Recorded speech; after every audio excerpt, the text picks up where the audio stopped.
Editor Emily, go ahead and call me out right now. And because I don't think that I'm gonna do a VIB sale haul video this year, so yeah, I'm a giant hypocrite. But in my defense, the reason why I said that and I was not originally planning on doing a haul is because I was just thinking, like, outside of restocking on some of the essential products that you guys have heard me talk about a million times, there's nothing new that I really need. But then I remembered that what I do for a living is make beauty content, and a very large part of that content is reviewing new beauty launches for you guys. So the second that I stopped recording that last video, I was like, oh yeah, I'm gonna have to do a VIB sale haul, aren't I? Well, technically it's not a VIB sale haul for me personally, because if I do place my order during the actual sale, that only gives me like a day to film, edit, and upload the video before the sale actually ends. And I'm not gonna do that to myself or to Editor Emily ever again. So technically just a Sephora haul for me, but in the hopes that this helps you with your purchases during the VIB sale, which is happening right now. Let's open these boxes. Ooh, it's like Christmas. Let's start off with my hair care essentials restock, which are the hair care products that are high end, that I go through the absolute most, that I always purchase multiple of during the VIB sale, because I'm gonna be rebuying anyway and I'd rather get them at a discount. First up is the Living Proof Triple Bond Complex, and this is the one thing that I actually kind of scored on. I picked up 4 of these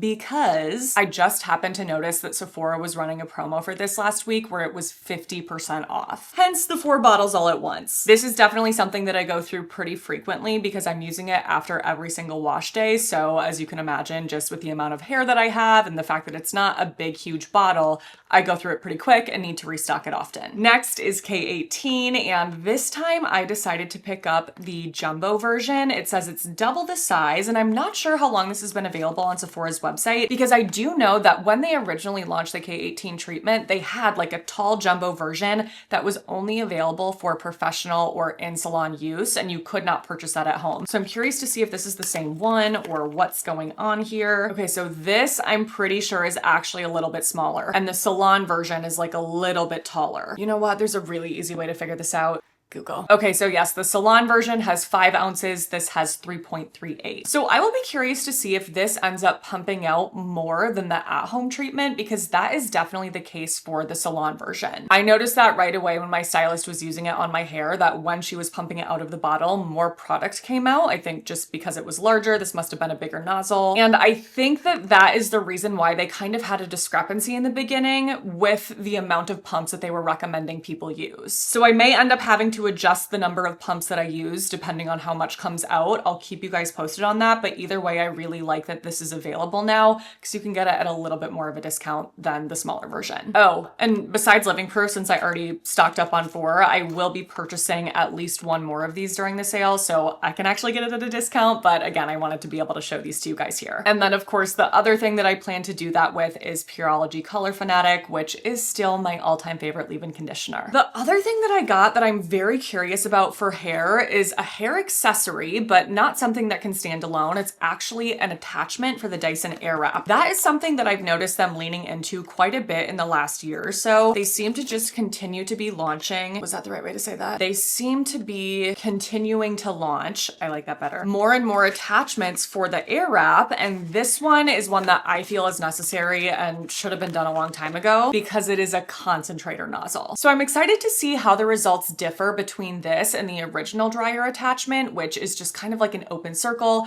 obviously not going to be as concentrated with airflow as something like this. And actually looking at this now, I would bet that this has some sort of flyaway smoothing component like the newer dryer attachment has. So the newer dryer attachment, I almost forgot, is obviously not that open cylinder circle, but still it's not this kind of design. So I'll keep you posted. Next up is the new Milk Makeup Hydro Grip Gel Tint. This is supposed to be a long wear gel skin tint with breathable light coverage and a naturally dewy finish. You know, I hear gel and I'm like, okay, I have to try. But the bigger reason why I purchased this is because I do plan to do a skin tint showdown. That's something that I feel like I did maybe 3 or 4 years ago, so it's definitely time for an upgraded version. There have obviously been a lot of launches since then, and now that I am done getting all of my footage for my Asian sunscreen showdown, I can do that because of course I want the same sunscreen base under all of the skin tints to make sure sure that that review is as fair of a comparison as possible. So I am working on that behind the scenes and will absolutely include this in that video. But before that comes out, I will definitely have another high-end beauty launch video where I'm reviewing a bunch of new launches all at once, and I'll include this in that as well so you can get my thoughts on it even sooner. Because showdowns take a very long time. Wait, just kidding. I want to swatch this for you guys. I personally love watching a haul with swatches, so I will swatch the things that can be swatched. Okay.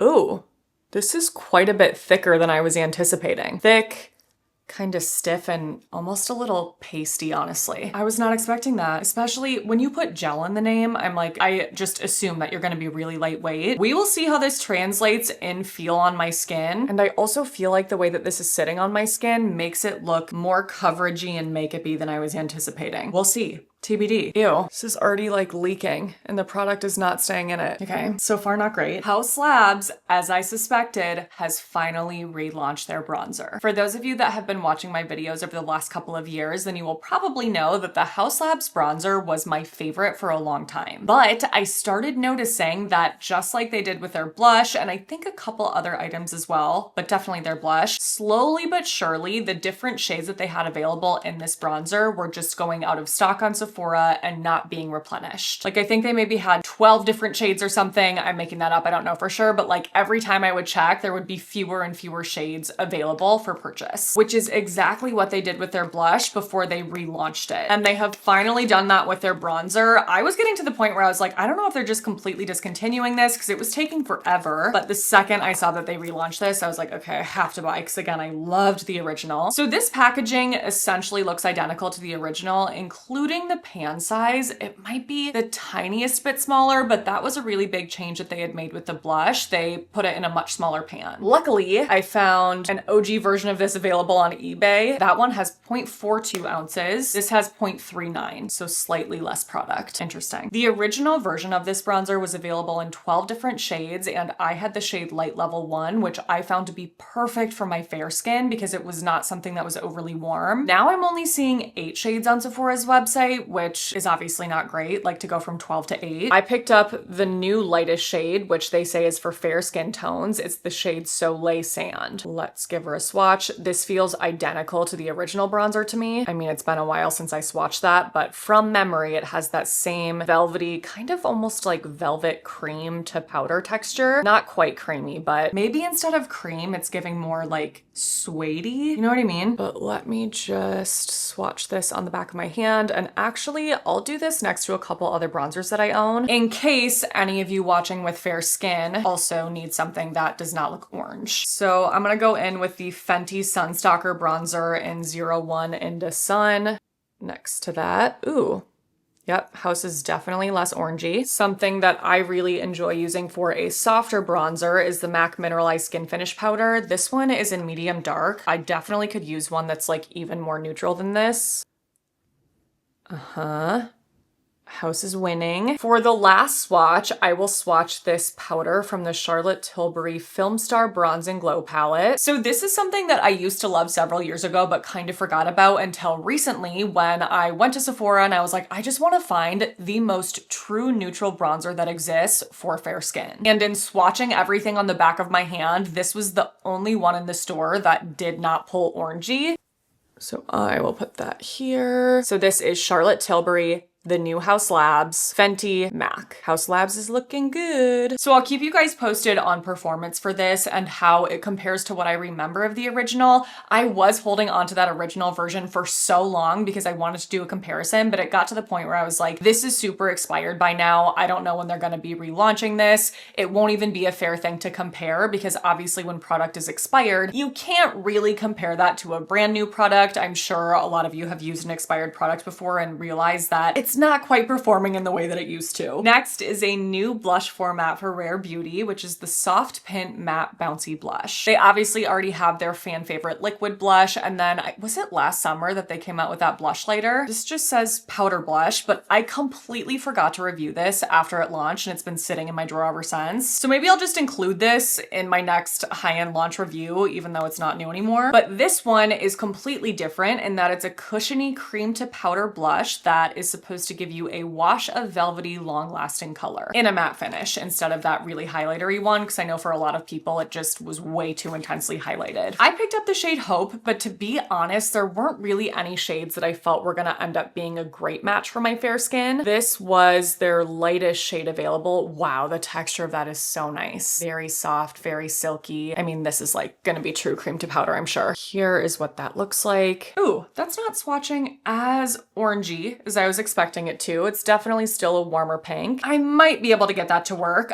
I understand what they're doing and kind of their approach and keeping all of the shades that they have consistent across all of their different types of products and formulas, but at the same time, I kind of wish they wouldn't. Not even that I wish that they wouldn't do that, I just wish that they would add in more shades that are suitable for more skin tones, because all of these core shades that they have tend to either lean very warm or are just going to be too deep for somebody with a really fair complexion like me. And I'm sure that their plan is to test out the performance of this new blush, see if it does well enough to even warrant a shade expansion, but even still, I would love if they just added a couple more neutral, softer shades to the core shades that they already have. I picked up one mascara, which is the new Makeup by Mario Master Mascara. I was definitely intrigued by this one, but you guys know I'm so insanely picky about mascara, so we will see how this holds up against my expectations. Here is the packaging. I will show you guys what the wand looks like. Oh my god, what is this reminding me of? Is it just lash stiletto from the drugstore? Like that kind of wand? Kind of interesting to see them not do anything innovative with a mascara. I feel like a lot of their products are, you know, not like the craziest innovation ever, but something different, something unique. And this looks pretty standard, which isn't a bad thing. It could perform really well. We'll see. Actually, while we're talking about mascara, I want to talk about the mascara that's on my eyes right now, because this is also a new launch that's available at Sephora, but I didn't purchase it during the sale because it was recently sent to me in PR. I would have otherwise. It was on my list. It's the new Too Faced Ribbon Wrapped Lash Tubing Mascara, which I will show you has this kind of a wand right here. And I do not remember the last time I was this impressed with how long a mascara could make my lashes look. Like, holy crap. But in playing around with this, I will say that it's not been the easiest to work with, except for the first time that I tried it. Weirdly, the first time I tried this, everything about it was perfect. No clumping, no nothing. Like, looked amazing, wore amazing, removed so easily. So I was like, this is gonna be my new favorite mascara. But since then, the last few times I've tried it, I do feel like I'm having to wipe a lot of the product off of the wand so that it doesn't get too clumpy and heavy on my lashes, which is not something that I have to do with my favorite mascaras. So obviously not a deal breaker. And if you want, you know, these kinds of results, you can get it with this, but I don't love that about it because it does make it messier. It makes it more of a hassle. I almost wonder if it's just like the more I dunk, if something about the component doesn't wipe enough product off, and then that wouldn't have happened the first time I used it because I hadn't been dunking it.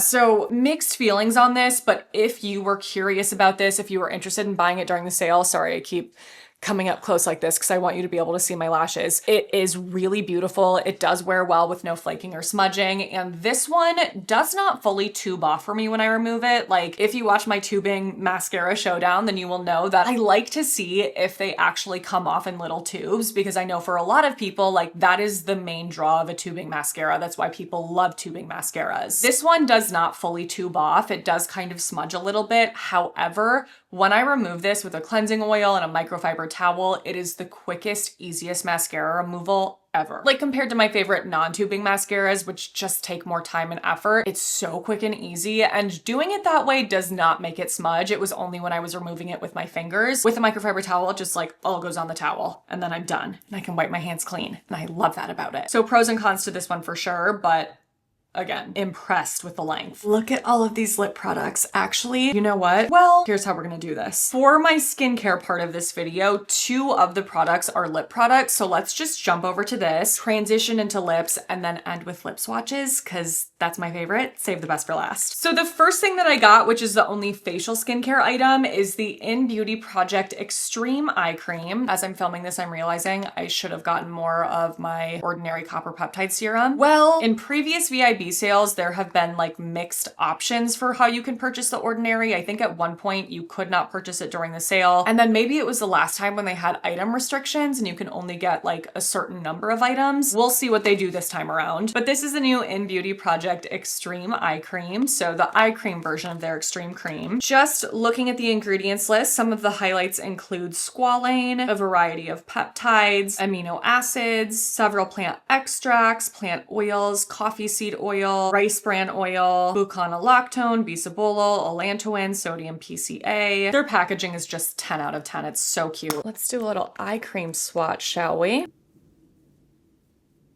Ooh, that's nice. It's definitely a richer, creamier texture, but not overly heavy. I feel like I'm gonna be obsessed with this. And I don't think I ever reviewed the original Extreme Cream, now that I'm thinking about it, but it's definitely supposed to be kind of similar to the Charlotte Tilbury Magic Cream in that it gives you this really beautiful luminescent finish. And I am seeing that that's exactly what's happening with this. Like there's just a bit of radiance that I think is really beautiful. And I know this is just the back of my hand, but it feels really nice on the back of my hand. So I am excited to play around with this and see how it actually feels under my eyes. Obviously, you guys know that you don't need an eye cream. It's not necessary, but you also know that I am a sucker for a good eye cream.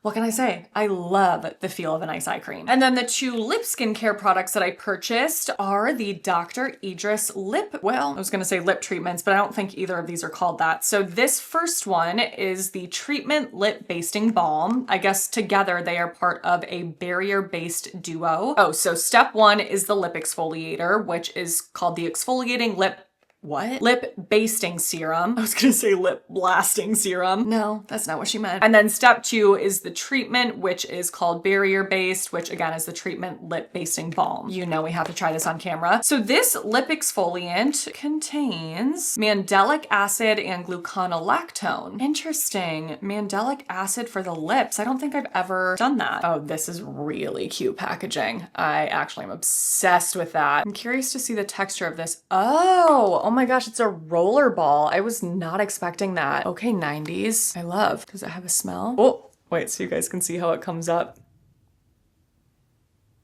No, don't focus on my face. What are you doing? There. Okay, texture.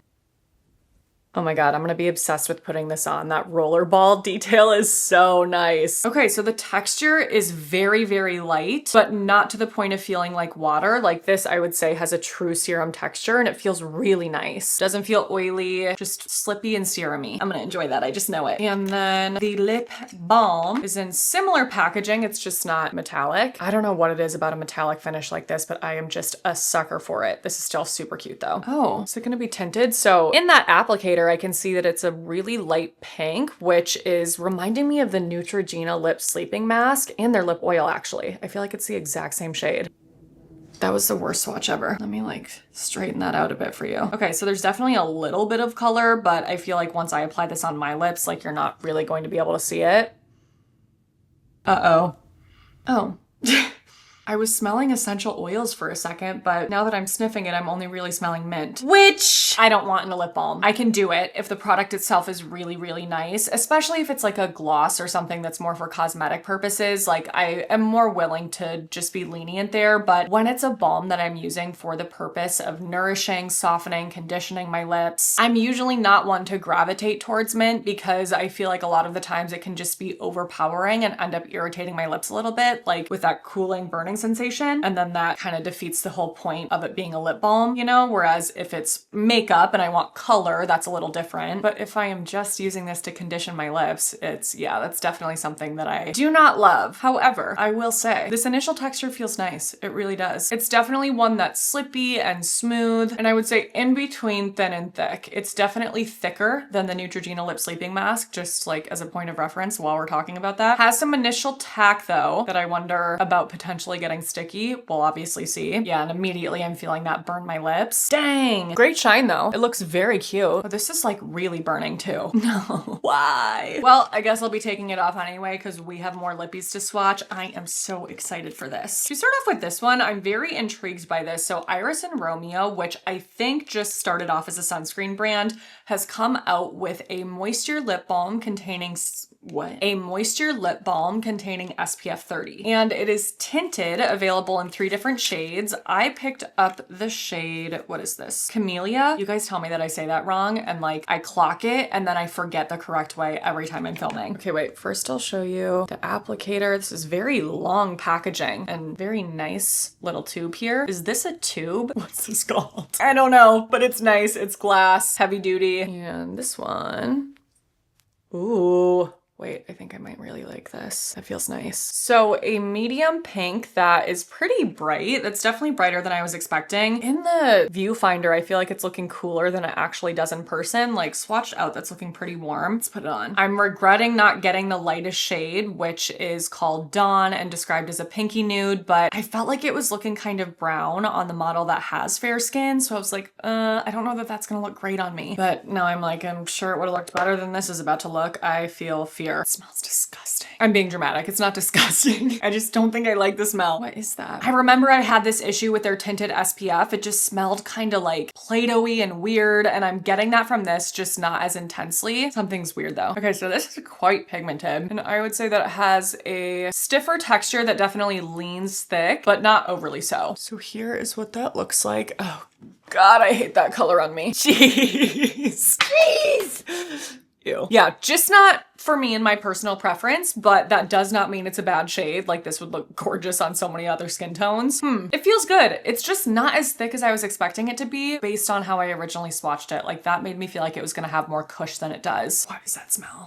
Next, I actually got 3 products from Merit. I feel like that is unlike me. This is not really a brand that I tend to gravitate towards, but okay, two different things. So first is that I am working on an updated lip oil showdown because that again is something that I did a couple of years ago. There have been so many launches since then. So I'm like, we need another that's more comprehensive. So because of that, I got a version of their lip oil that I hadn't yet tried. It's the shade Slick Gelée tinted lip oil. Their original, while they do actually have kind of like a sheer shade that has some glimmer, the rest of the shades actually have a decent amount of pigment and are kind of creamy. This looks cute. So this is in the shade Les Deux. Can't get it open. Here we go. It's like this neon pink. I hate this teeny applicator. It sucks. I could not be less impressed, but I honestly think it's because this applicator just does not pick up any product. It's giving nothing. Coming to a theater near you in my upcoming lip balm showdown. But these are the ones I was most excited about. This is a newer launch from them that is again another version of their tinted lip oil. This one is called the Shade Slick Sheen. The difference between this and the original is that this is supposed to be high shine and you can see little tiny glitters in there. I got 2 different shades. The first is Pointel and the second is Twin Set. I will swatch both of these for you. So this is Pointel and then Twin Set. Pointel is described as a cool baby pink, but it's not looking that cool in undertone, especially compared to something like this, which is obviously truly cool. This one is described as a mauve. On my hand, I feel like, I mean, I'm seeing the glitter a tiny bit. Let me put one on because I feel like it's not really translating. Yeah, dang. I don't know. This shade is beautiful, but I don't feel like I'm seeing any of that glittery effect. And I have bright lights on me, so like this is where I should be seeing that more than anywhere else. Darn. The last thing I got from Merit is a lip liner, which is a new launch from them. This is called the Signature Lip Sheer Lip Liner. I didn't notice that it was supposed to be sheer. Okay, we'll see. I got the shade Coupe because this looks like the most perfect neutral pink. They described this as a cool pink on their website, and the reason why I wanted to buy it is because I feel like it looks similar to what one of the Rhode lip liners that I purchased looks like, and that one is the most gorgeous perfect shade, but those don't freaking last. I feel like the Rhode lip liners or lip contours are basically like a creamy lip crayon instead of a lip liner. So since I love that shade so much, I'm like, oh, I want to find something that's just like it. Let's see. Oh my God, beautiful, beautiful. Okay, that's not looking too sheer. I worry about the staying power of this though. So this is me swiping it out. Oh man. It's gone. No. No, I'm so annoyed. Obviously, I need to try that on my lips to see how it performs there since it's not meant for the back of my hand, but I have a feeling that's gonna be the same thing as the Rhode lip liner, which is so sad because that shade is stunning. Last is the Kulfi Lassi Lips Staining Lip Oil, which is not a new launch, but is now available in 2 new shades, which is why I bought it. I didn't really feel like there were any shades in the original version of this that would have worked for me, but this is the shade Sweet, which is described described as a cool dusty pink, and as you guys know, that is my jam. Especially getting something like this in a stain formula is just, oh, okay, this is beautiful. Oh my god, it's perfect. Oh my god, oh my god, oh my god. Is it? Okay, now that I'm not having bright light shining right on it, I'm like, that doesn't look... No, it still looks beautiful, but it doesn't look quite the same as it did in the viewfinder. Okay, let's try it on, shall we? Very light cream texture. I see it immediately darkening on my lips, which I actually like. Got like slightly deeper version of it. Ooh. It does have a little bit of a balmy feel, but I definitely wouldn't say that this feels like a true lip oil, even though that's what it's called. It's like a very thin balm. Oh my gosh, that shade is perfect. This, you know what I feel like this might end up being? My pale skin version of the three pale skin. Like I'm in Twilight. This is the 3CE lip tint in the shade Double Wind, which was my go-to shade of the summer last year because with a tan, I just feel like there's something so perfectly complimentary and flattering about this. It gives me a little bit of color without it being too intense. It's just gorgeous, but something that does look a little bit too dark when I'm fair. So I've been searching for like that perfect kind of shade, but just a little bit lighter. And I may have found it in this. I might have. So pretty. Oh, before we go, if you're wondering why I'm not showing the Shark Cryo Mask, which I told you guys in my last video I was really interested in purchasing, that's because that's the one exception to me purchasing all of these products ahead of time. I want that one at a discount. Those kinds of masks are just really, really pricey. So I was like, I'll just let them know that I plan to purchase that, but I am gonna need my 20% off. I am. All right, you guys, that is it for this year's Spring Sephora VIB Sale haul. I hope that you found this helpful in navigating the sale, figuring out what to purchase, what not to purchase, or if you're not shopping the sale, I hope that you enjoyed this video and thank you so much for watching. And while I'm at it, thank you for watching all of my videos. I love the freaking heck out of you guys. It means so, so much to me. So thank you for all of your love and support. Stay tuned for the next one that will be up a week from today. And until then, I hope you have a great week.